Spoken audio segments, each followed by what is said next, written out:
अस्सलाम वालेकुम जी। वफाकी दारुल हुकूमत इस्लामाबाद से शाहिद अकनवाज आपसे मुखातिब हूँ। इस वक्त इलेक्शन कमीशन ऑफ पाकिस्तान में मौजूद हूँ और सिक्योरिटी के बड़े गैर मामूली इंतजाम किए गए हैं। मेरे पीछे आप इस वक्त रेंजर की गाड़ी भी देख सकते हैं। एफसी भी यहाँ पर मौजूद थी। इस्लामाबाद पुलिस की भी ड्यूटी लगी हुई है। पाकिस्तान तहरीक इंसाफ के जो हिमायत याफ्ता उम्मीदवार थे उन्होंने इलेक्शन कमीशन ऑफ पाकिस्तान से रजू कर लिया है और इलेक्शन कमीशन ऑफ पाकिस्तान का इस वक्त इम्तिहान शुरू हो चुका है। मेरे पीछे जो आप इमारत देख सकते हैं, 50 अरब रुपए इस इलेक्शन पर लगाए गए और 4 दिन गुजरने के बावजूद भी इलेक्शन कमीशन ऑफ पाकिस्तान अभी तक मुकम्मल नताइज देने में मुकम्मल तौर पर नाकाम हुआ है और तमाम तर नज़रें इलेक्शन कमीशन ऑफ पाकिस्तान से जुड़ी हुई हैं। हमारे साथ इस वक्त बात करने के लिए मौजूद हैं वसीम अहमद मलिक और साथ साथ कमर मेकन। दोनों सुप्रीम कोर्ट ऑफ पाकिस्तान को कवर करते हैं, बीट कवर करते हैं सुप्रीम कोर्ट ऑफ पाकिस्तान की।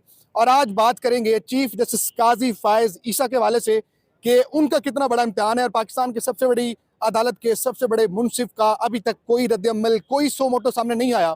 मुल्क में इस वक्त इंस्टेबिलिटी है, एक क्योस है और पूरे पाकिस्तान में लोग एहतजाज कर रहे हैं अपने हक के लिए क्योंकि उनके मैंडेट पर डाका डाला गया है और जो आरओज और डी आरओज लगाए गए थे ब्यूरोक्रेसी से उस हवाले से सुप्रीम कोर्ट ऑफ पाकिस्तान ने लाहौर हाई कोर्ट के उस नोटिफिकेशन को, उस ऑर्डर को सेटिसाइड किया और कहा कि इन्हीं आरओज और इन्हीं डी आरओज के तहत ही इलेक्शंस करवाए जाएं। और हमने देखा कि किस तरह के ब्लंडर्स किए गए। वसीम, चीफ जस्टिस काजी फायज ईसा बहुत ज़्यादा खबरों में रहे, उन पर बहुत ज़्यादा तनकीद की गई बैट वाले सिंबल वाले केस में कि एक बहुत बड़ी जमात को उन्होंने एक सिंबल से महरूम कर दिया गया। एक बहुत बड़ा क्योस है। अब सुप्रीम कोर्ट ऑफ पाकिस्तान में क्या देख रही हैं? क्या ये तमाम तर जो पिटिशन है सुप्रीम कोर्ट ऑफ पाकिस्तान में जाएंगी और चीफ जस्टिस काजी फायज ईसा का क्या रद्द अमल होना चाहिए था जो कि अभी तक नहीं हुआ?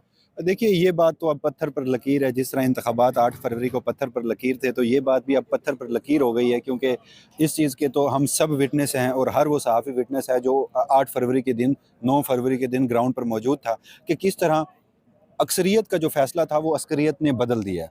अब बहुत सारे लोग इसमें इस्टेब्लिशमेंट के ऊपर सवालात उठा रहे हैं, चीफ इलेक्शन कमिश्नर के ऊपर सवालात उठा रहे हैं, निगरान हुकूमतों के ऊपर सवालात उठा रहे हैं। मेरे नज़दीक इस इंतखाबात का ये आज़ादाना, ये गैर जानिबदाराना और जो मुनसिफाना इंतखाबात हुए हैं, इसका सबसे बड़ा सेहरा जो जाता है वो मुअज़्ज़ज़ चीफ जस्टिस काज़ी फायज़ ईसा के ऊपर जाता है।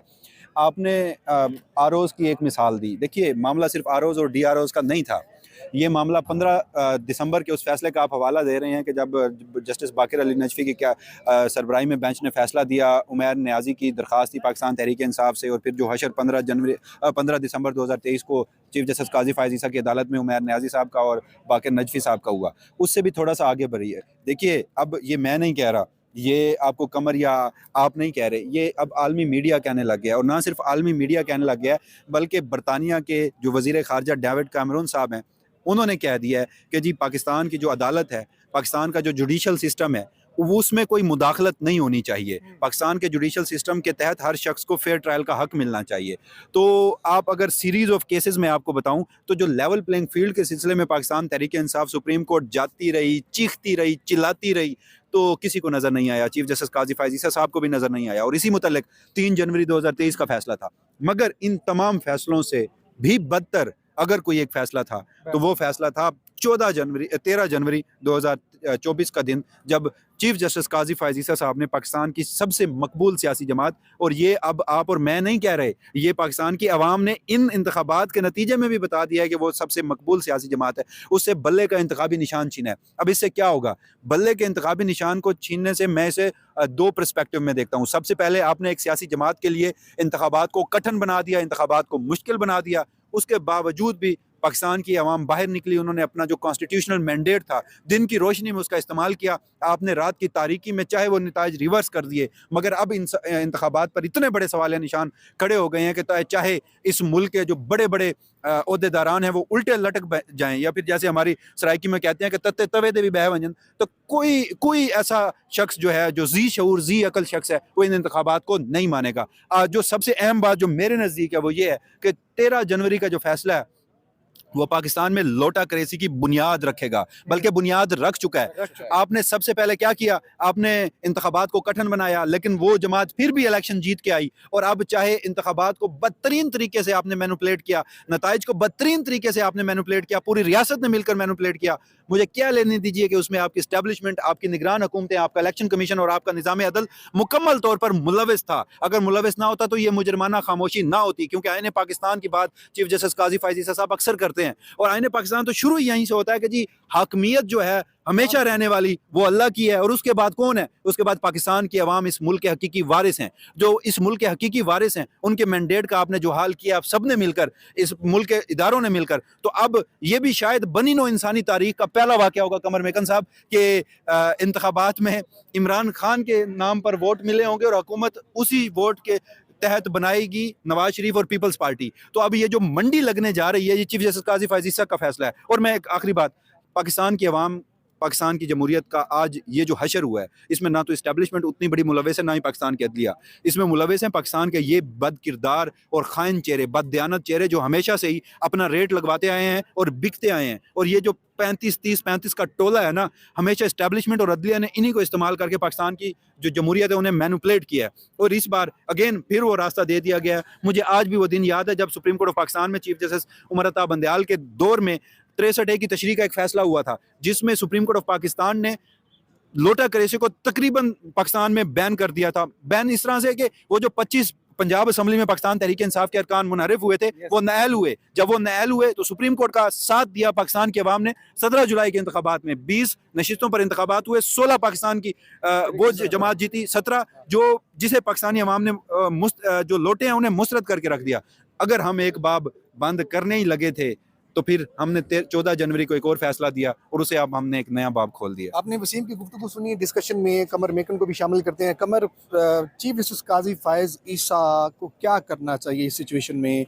बड़ा डेमोक्रेट बनते हैं, जमहूरियत के चैम्पियन हैं, उनको तहरीक इंसाफ के इंट्रा पार्टी इंतखाबात ठीक तरीके से नहीं हुए वो तो नज़र आ गया, लेकिन 4 दिन से रिजल्ट्स रुके हुए हैं, एक केओस है पूरे मुल्क में, वो नज़र नहीं आ रहा। क्या कमेंट करेंगे लास्टली? देखिए, चीफ जस्टिस काजी फायज ईसा को सबसे पहले जब वो चीफ जस्टिस बने तो उन्होंने कहा कि हम अपने माजी की गलतियों को दुरुस्त करेंगे।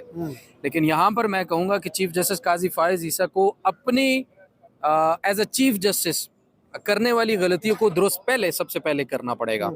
इससे पहले कि उनके पास वक्त ख़त्म हो जाए, वो रिटायर्ड हो जाए, वो चले जाएं और उनके कुछ फैसलों की वजह से पूरे मुल्क के अंदर इस वक्त जो मैस है वो मज़ीद शिद्दत इख्तियार कर जाए, उससे बेहतर है कि उससे पहले वो कोई सो मोटो लें, वो इसके ऊपर कार्रवाई करें, नोटिस लें और इसके ऊपर अपना ये जो अपने फैसलों के तहत, अपनी गलतियों को तहत किए गए जो काम हुए हैं उनकी वजह से उनको पहले दुरुस्त करें। क्योंकि वो हमेशा कहता है कि हमें माजी की गलतियों को दुरुस्त करना पड़ेगा।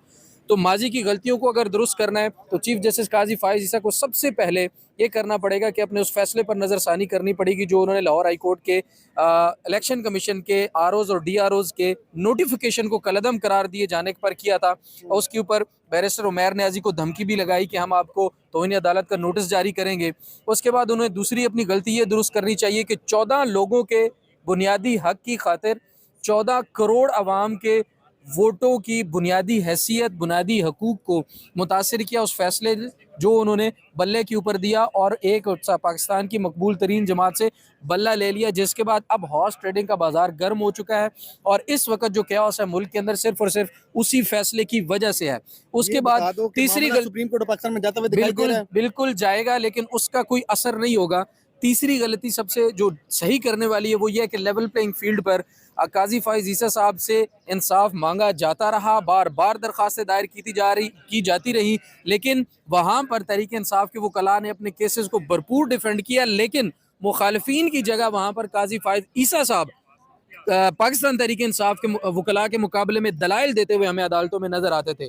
तो सबसे पहले अगर काजी फायज ईसा साहब अपनी गलतियों, माजी की गलतियों को दुरुस्त करना चाहते हैं तो आज के दिन से पहले एज अ चीफ जस्टिस उनके दौर में जो गलती हुई हैं उनको भी दुरुस्त करने की ज़रूरत है। और सबसे बड़ी बात यह कि आज पूरे पाकिस्तान के अंदर अवामी मैंडेट को बूट की नोक पर रखा गया, झुटलाया गया, बेइज्जती की गई। इस वक्त आइन और कानून कहाँ पर सो रहा है, वो बुनियादी हकूक कहाँ पर है, जहाँ पर राइट टू वोट जो है पाकिस्तान का आइन कानून देता है और उस वोट की इतनी बेहरमती हो रही है और काजी साहब 4 दिन से रिजल्ट लेट हो रहे हैं। तो काजी साहब जो हैं अभी तक किसी किस्म की कार्रवाई करते हुए नजर नहीं आ रहे, हालांकि उनके पास अभी भी वो हर केस में से बच्चे निकाल लेते हैं। आज भी उनके पास केस लगे, लेकिन वो जो दरख्वास्तें हैं अभी तक समाअत के लिए मुकर्रर नहीं हो रही। एक और चीज़ आपको बात बता दूँ, तमाम मीडिया समेत, तमाम एस्टैब्लिशमेंट समेत, तमाम ताकतवर हलकों समेत, Noon league, election commission, peoples party, PDM season 2 अब शुरू हो चुका है। इन सब के समेत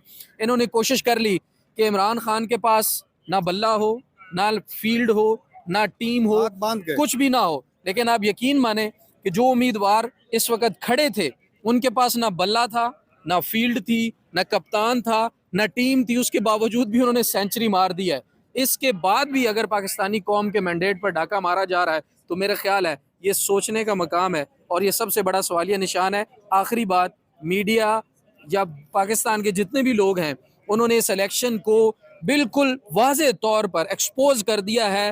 रात को 10 साढ़े 10 से पहले पहले जो रिपोर्ट्स आ चुकी थी वो हतमी समझी जा रही हैं और उस वक्त तमाम का तमाम सिस्टम जो है वो एक्सपोज हो चुका था। लेकिन अदालतों से कोई उम्मीद किसी सूरत भी नहीं रखनी चाहिए और मेरा ख्याल है कि अब अदालतों में भी ये केस जो हैं तो 5 7 10 लोगों को शायद इंसाफ मिल जाए, लेकिन कोई बड़ा रिलीफ मिलता हुआ नजर नहीं आ रहा। बिल्कुल जी, कमर मेकन की गुफ्तगू आपने सुनी। इस वक्त इलेक्शन कमीशन से आपको रिपोर्ट कर रहा हूँ। आज बड़ा इंपॉर्टेंट दिन है। तहरीक इंसाफ के बैक्ड कैंडिडेट्स जो कि जो हारे, उनके बकौल के फॉर्म 45 के मुताबिक वो जीत रहे थे और बाद में फॉर्म 47 में उनको हरवा दिया गया। उन्होंने इलेक्शन कमीशन से रजू किया है और इलेक्शन कमीशन में जो इलेक्शन ट्रिब्यूनल है वह इन तमाम ज़ेर समात जो उन पिटिशंस हैं उस पर फैसला देगा और अगला ऑप्शन लाहौर हाई कोर्ट का बचता है। मज़ीद जो भी डेवलपमेंट्स होंगी शेयर इक़्तिदार की आपको इस पेज से, इस यूट्यूब चैनल से आगाह रखेंगे। अपना अपने इर्द गिर्द लोगों का ढेर सारा ख्याल रखें। अल्लाह निगहबान।